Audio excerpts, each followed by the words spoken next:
Hey everybody, Joey here. Welcome back to the Joshua Generation channel. I am back from camp, finally. I missed you guys very, very much. I hope you missed me. And we are doing a new video on a new type of series that I'm going to start doing on this channel here and there. It's called Inspirational Figures. It's pretty self-explanatory, but I'm going to explain it anyway because that's who I am.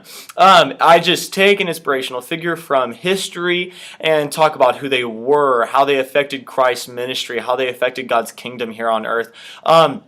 And talked about the characteristics in them that we should have in our walks with Christ in our daily lives. So today we're going to start that video. I hope you guys enjoy, and let's get started. We're going to be talking about Horatio Spafford. Now I know what you're thinking, Joey, who is this guy?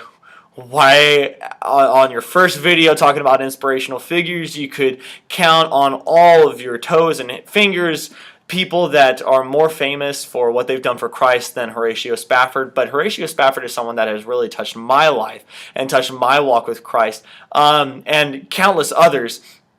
And while I was thinking about this series, I felt led to talk about Horatio Spafford. So we're going to do that, and I'm going to give you a little backstory. Then I'm going to talk about why he's famous and why people should know that name. Horatio Spafford was born in 1828 in the city of Troy in New York. He grew up to be a prominent lawyer in Chicago. He had a well-to-do family who was well known throughout the entire city. He was very wealthy, and worked for a very large firm in Chicago. And so he used most of his finances to invest in land that Chicago was using to expand its city. And in the 1800s, Chicago, New York City, all these big metropolitan places were really expanding, were really finding their foundations. And so Chicago was expanding, and Horatio Spafford decided to put a lot of his money and invest it in land, in businesses, stuff like that. When the Great Chicago Fire hit Chicago in the late 1800s, I forget the year, most of his finances were wiped away. That the entire city was resorted to ashes, and Horatio Spafford, amongst thousands upon thousands upon thousands upon thousands of other people, lost everything, mostly everything. I think he still had a few finances stored away here and there because after the Great Chicago Fire, he decided, you know what, we're going to start over, we're going to move to England, we're going to move to Europe and start a new life there. So he used what he had left to send his family over to Europe because, unbeknownst to a lot of people, he was actually friends with renowned evangelists throughout the entire world, Dwight L. Moody. And so Dwight L. Moody was planned to preach in Europe and England in the fall, and so Horatio Spafford was going to send his family and himself up there, live there, and be there for Dwight L. Moody. So he was going to go with his family to England when he got caught up in business back in Chicago and decided to send his wife and 4 daughters ahead of him to prepare the house, to prepare the land, to get everything organized so when he got there he could get right back to working and start providing for his family.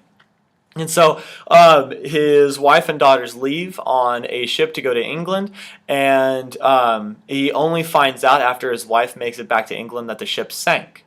And hundreds of people on that ship, including Horatio Spafford's 4 daughters, were drowned. They were killed in that sinking.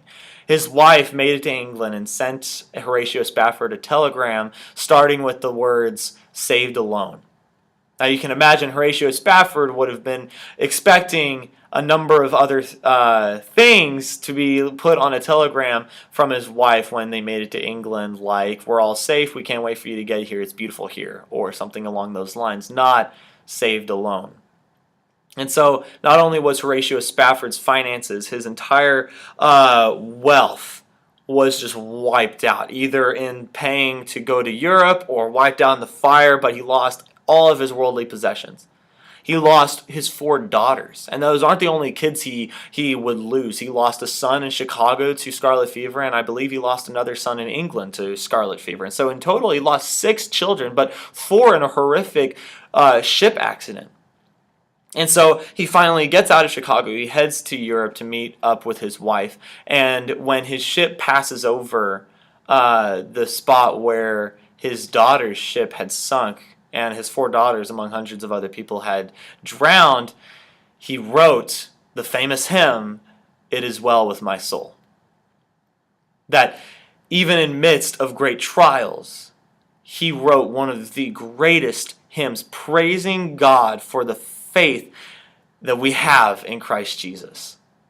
That even through great trials, even in terrific distress, God still uses us to further his kingdom, which is the greatest honor we could ever be bestowed on.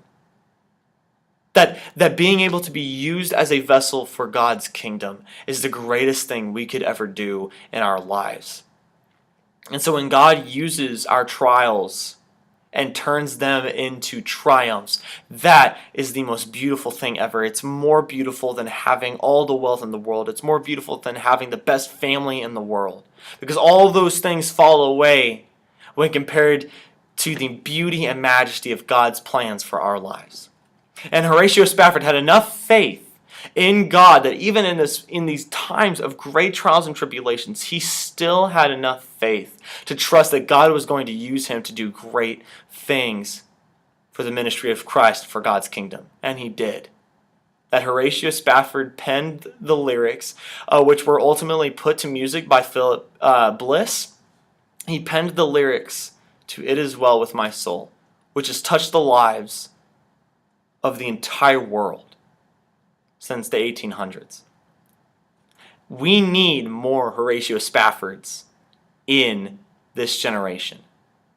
We need more Horatio Spafford-like people leading these countries. That's just my opinion. Everyone's entitled to their own opinion, but I believe that God's gearing us up for some incredible stuff, and we need more Horatio Spaffords rising to the occasion, taking on these great trials, and glorifying God in the midst of great distress. So guys, I hope you enjoyed this video. I didn't mean for it to be that long, but whenever I start talking about Horatio Spafford, I just cannot stop. But I hope you guys enjoyed it.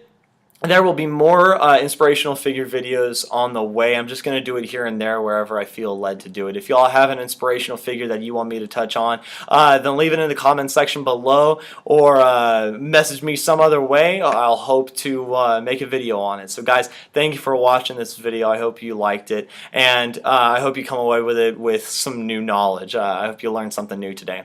And remember, Joshua Generation, you are loved, wanted, and called into greatness by a good, good Father. Thanks guys for watching.